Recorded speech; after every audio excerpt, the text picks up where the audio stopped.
ఇంట్లోకి పని మడిచి కావాలన్నారట. అమ్మగారు ఉన్నారా? ఆవిడ లోపల ఉంది కానీ నీ వివరాలేంటో నాకు చెప్పు. ఇందుకు నీ పేరేంటి? అయ్యోమయం. పేరు అడిగితే తిడతావా? మేము పని చేయగల వెళ్ళిపో. అయ్యగారు, నా పేరే అయ్యోమయం. ఓహో, ఇంతకీ నీకు ఎన్ని సంవత్సరాల ఎక్స్పీరియన్స్ ఉంది? ఇంతకుముందు ఎక్కడ పని చేసావు? అన్ని పనులు బాగానే చేస్తావా?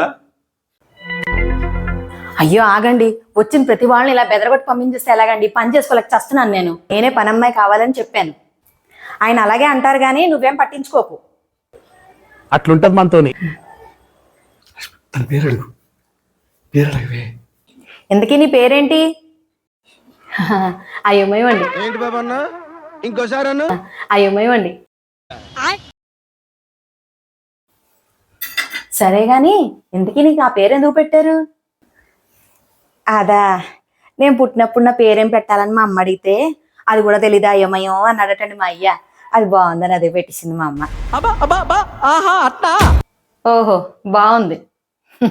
సరేలే, పనులన్నీ చెప్తాను, చక్కగా చేసుకో మంచిగా. సరే అమ్మగారు, నేను చాలా బాగా చేస్తాను పని, మీరే చూస్తారుగా. ఏమిటో అన్నీ అలా పెడితే అలా పెట్టేస్తుంటారు. ఏమిటో అయ్యోమయం అందాకారం. ఏటయ్య గారు?